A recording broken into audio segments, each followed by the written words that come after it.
Oh, hello. Didn't see you there. Welcome to dan.chan's New Year's special. I'm not quite ready to start the review yet, though. Would you guys give me a moment while I slip into something a little bit more presentable? Much better. A lot has happened throughout 2015. As we look on to 2016, New Year's is sort of the best time to reflect on everything that's happened this year. A lot has happened for the channel, too. This year was the first year that I ever released an Is It Awesome review.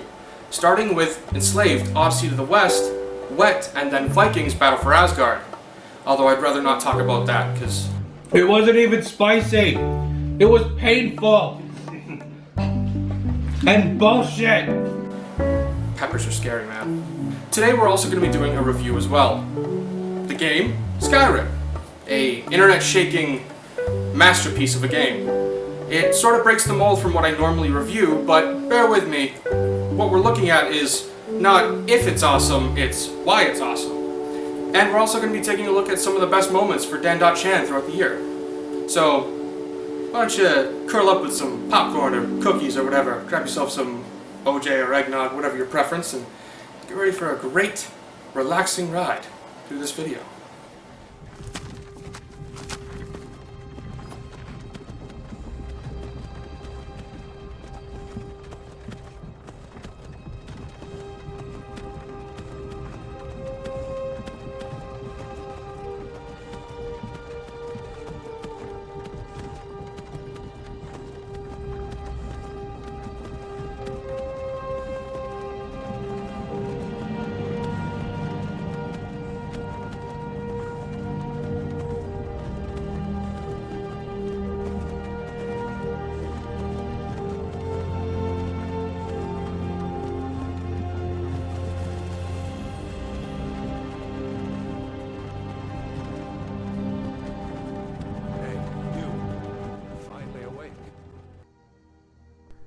The fifth installment to the Elder Scrolls series, Skyrim, is an epic action role-playing open-world game developed by Bethesda Game Studios and published by Bethesda Softworks.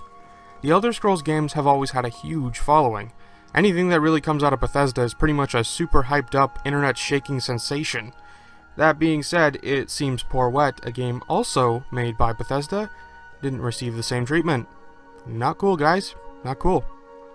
Skyrim's release was no exception to this internet-shaking trend.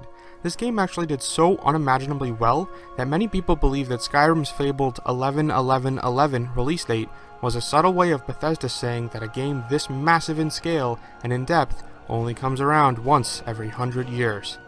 But I'm pretty sure at least one or two people from Monolith Soft will probably challenge Bethesda's claim to this title, seeing as they've earned it. Just look at Xenoblade Chronicles, seriously. Anyway, on the first day of its release, Steam showed that over 230,000 people were playing it all at the same time, and within the first week of its release, Bethesda stated that over 7 million copies of the game had been shipped to retailers worldwide, which sets a record for my channel, as being one of the most successful games I've ever reviewed, and I honestly don't see that being beaten anytime soon. So let's take a look at what makes this game awesome. Skyrim is a really big place, and many call it home, including big-ass spiders, big-ass mammoths, actual giants, and of course all the different races that exist in the Elder Scrolls series. So if you imagine the 9 cities and 9 towns, and the dozens of huts, houses, and camps in between, you'll understand just how many people live in Skyrim. There are so many people in this game that Bethesda had to hire over 70 voice actors to voice them all. But there are hundreds and hundreds of people to voice. There's supposedly over 60,000 lines of dialogue for just the people in Skyrim. I'm not even counting dragons and certain creatures. Despite how impressive this is, even important characters all seem to blur together. Many of the males sound very similar, despite the large voice cast. And while I can't prove it, I believe this is because Skyrim has its own region-specific dialect compared to the rest of Tamriel, so pronunciation of certain words is always going to sound the same. Not a great way to start the review, but the characters do not get the awesome point. I regret to inform you that story is kind of following the same trend that character started. The beginning of Skyrim has you in chains being carted off to Helgen, and then shortly after the chopping block. Why? Talos knows, But once you arrive, you're then able to make your character. This makes the intro a little less terrifying because at least now you know you're not actually about to die. Or are you? Nah, I'm just kidding. Instead of having the huge burly executioner chop off your newly created head, Alduin, an ancient dragon and the final boss of the entire game, swoops in to save the day! Yeah! Of course, he had to burn down all of Helgen to save you, which is so not cool, but yeah. Ugh, it's kind of depressing. Anyway, it's unclear as to why Alduin saves you at all, but regardless, you take the opportunity to escape through an underground passageway. Little while later, you find out that you're the fabled Dragonborn! Woohoo!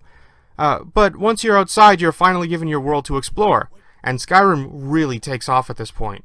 That is, of course, if you play like I normally do, which means peacing out from the main story to go kill stuff and things, yeah! The actual main story of the game is both super short and kinda boring, to be honest.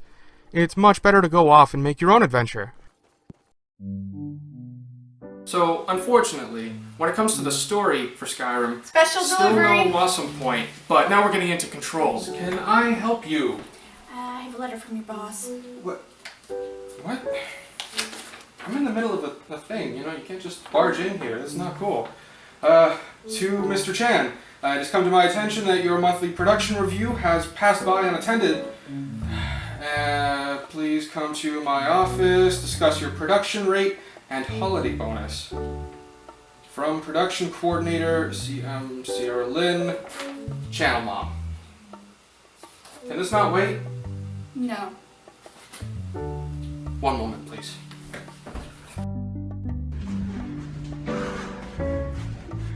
Wish me luck, guys. Hey, Sierra? What do you want? You okay? Should I come back? No, dear, it's fine. It's just a cold, nothing too contagious, baby. Don't worry about it. So, what did you have to talk to me about? Oh, I just need to talk to you about your production, dear. Go for it. I hope you don't mind if I stand out here. No, it's fine. Oh, you'd be better off out there, to be honest. Yeah, we just really gotta talk about you stepping up your game. We'll have to look at your position in dan.chan if you don't step it up real soon. Oh. Well, I mean, I'm in the middle of a review right now. You sent me a letter. I had to stop and drop everything, come here. The fans are waiting. Sorry, guys. You're not done the review yet? No, I'm filming now. Oh. Almost. I'm about halfway. Oh, okay then. Okay, carry on then. Don't let me distract you. Thanks. As you explore the farthest reaches of Skyrim, you'll find a huge treasure trove of amazing weapons, spell tomes, and armor. And this segment is particularly interesting because of this.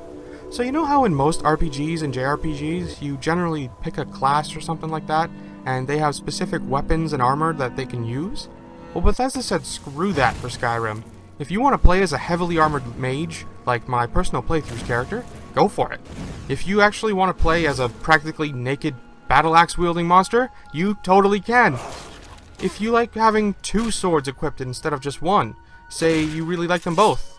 One does additional fire damage, the other one drains your opponent's health for just yourself. Fear not, you can equip them both. If you want to rock some fire magic in one hand and a mace in the other, go for it. Magic and shield? Classic sword and shield? Go for it. Skyrim has no restrictions on gear whatsoever. But here's where we get into the nitty-gritty of the controls. The more you use the dual blade combo, the more your skill with one-handed weapons will go up. Same thing with magic, blocking, heavy armor, even stuff like lockpicking. There are 18 total skills that you can improve, and this separates Skyrim from literally any other kind of role-playing game out there. So, in most RPGs, your progress is directly linked to what level your character is at any given point in the story. A good example of this is Xenoblade Chronicles, a game that, in comparison to Skyrim, takes over 65 plus hours just to finish. But the reason why is largely due to the fact that it will take you forever to grind to higher levels, high enough to beat whatever boss stands between you and progressing through the story. Skyrim doesn't have any of these older RPG features. If you know how to do it, you can literally beat the game at level 2. The reason why this is possible? Level scaling. Now hear me out. The easiest way to explain it would be... See, when you level your sword skills, you're given access to new perks, like double damage or whatever. So specializing in one particular sort of fighting style is definitely how you want to play the game, because you're allowed one new perk for any skill tree you see fit as your character actually levels up. And that number, the level of your character, dictates how powerful your enemies are, not the story. So if you keep dying at a certain point, just try new strategies, because most of the time it's not that you're weak, it's that they're really tough, and you need to think things through first. On top of all this, you're also able to directly control how your story progresses, which towns like you and which ones attack you on the spot. For all this, Skyrim gets the awesome point.